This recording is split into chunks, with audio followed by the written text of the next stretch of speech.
கர்த்தராகிய இயேசு கிறிஸ்து இனிய நாமத்தில் வாழ்த்துக்கள் பல. தேவன் உங்களை ஆசீர்வதிப்பாராக. சகல நன்மையால் உங்களை நிரப்புவாராக. சிறு பிள்ளையாக நீங்கள் நீதிமொழிகளை கேட்டு நீதிமொழிகளின்படியாக நீதி கதைகளை கேட்டு அதில் நடப்பீங்களா என்று விசுவாசிக்கிறேன். இன்றைய நாளிலும் நீதிமொழிகள் 29வது அதிகாரம் 14வது வசனம்.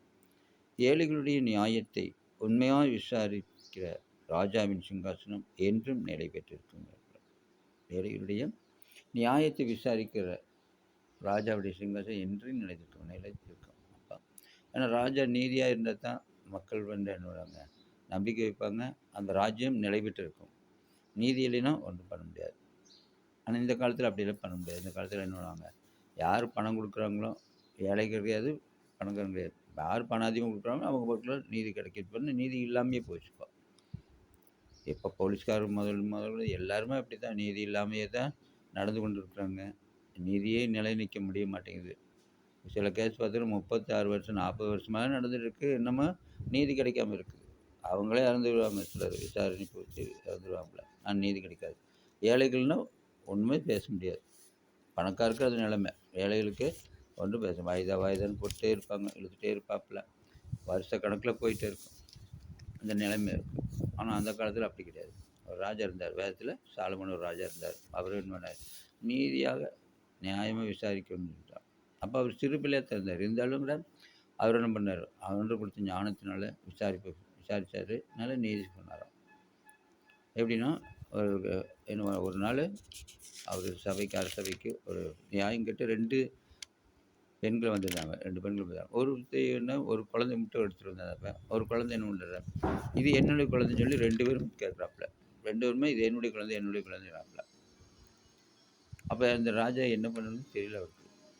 எப்படி இதாச்சும் அவன் என்ன சொல்கிறான், ஒருத்தி என்ன பண்ணிட்டான், ஒருத்தி என்ன ரிப்போர்ட் பண்ணுறான். ஒருத்தி வந்து நான் தூங்கிட்டு இருந்தேன், இறந்த என்னுடைய குழந்தைய எடுத்துகிட்டு இறந்த குழந்தைய மக்களை படுக்க வச்சுட்டு போயிட்டான் இவா அப்படின்னா.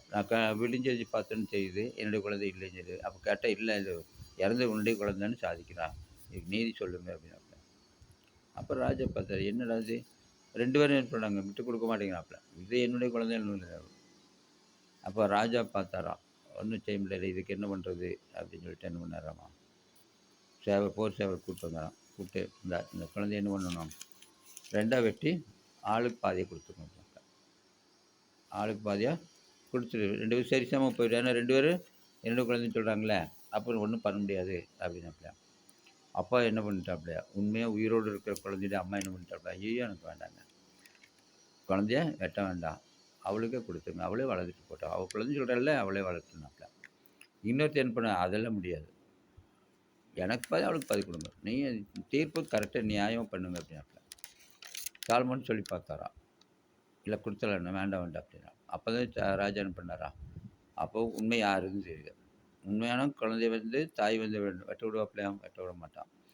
அப்போ உண்மையான தாய் யாருன்னு கேட்டு, இந்தா நீ எடுத்துகிட்டு போன்னு சொல்லிட்டு அந்த பொம்பளைக்கு தண்டனை கொடுத்து அனுப்புகிறாப்பில. அப்போ ஏழைகளுடைய நியாயம் வந்து தீர்க்கப்படுது, நீதியாக தீர்க்கப்படும். ஏழைகள் யார் எப்படிப்பட்ட ஏழையாக இருந்தாலும் சரி என்ன பண்ணுறாங்க, நியாயத்தில் மின்பால் ஏழை பணக்கார நீதி தான் வெல்லும். அந்த மாதிரி இப்போது இந்த காலத்தில் நீங்கள் என்ன பண்ணணும், எவ்வளோ பெரிய ஆளாக இருந்தாலும் நீதியாக நியாயமாக நடங்க, தேவன் உங்களோட இருப்பார். அப்போ தான் சிங்காசனம் உறுதிப்பட்டிருக்கு. சாலமோன் ராஜாவுடைய சிங்காசனம் உறுதிப்பட்டதுக்கு காரணம் என்னென்னா, 40 வருஷம் இதே அந்த எந்த போர்லையுமா அவ்வளவு இருந்த காரணம் என்னென்னா, அவர் நீதி எப்போ பார்த்தாலும் நீதி தான், நியாயத்தின்படி நடப்பாராம், நல்ல ஞானமாக நடப்பாராம். அதே போல் இந்த காலத்தில் நம்ம பண்ணணும், ஞானமாக நடக்கணும்.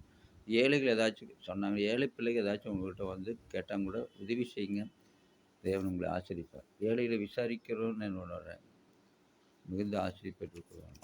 ஏழைக்கு இறங்குறவன் கர்த்தருக்கே கடன் கொடுக்குறது. அப்போ ஏழைகள் கேட்குறப்ப உதவி செய்யுங்க.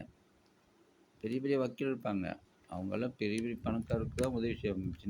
சின்ன ஏழைகளுக்கெல்லாம் பணம் இருந்தால் வா வெளியே போ அப்படிம்பாங்க. இந்த மாதிரி இருக்கக்கூடாது. நீங்கள் என்ன பண்ணணும்னா நேர்மையாக நடந்து பாருங்கள். பெருசான நல்ல வேலைக்கு போகிறப்பமா என்ன நீதியாக நேர்மையாக நடங்க, தேவன் உங்களை ஆசீர்வதித்து சகல நன்மையால் உங்களை நிரப்புவார். கர்த்தர் தாமே உங்களை ஆசீர்வதித்து சகல ஆசீர்வாதத்தால் நிரப்பி பூர்ண சுகத்தோடு பலத்தோடு இருக்க வைப்பார். ஆமென்.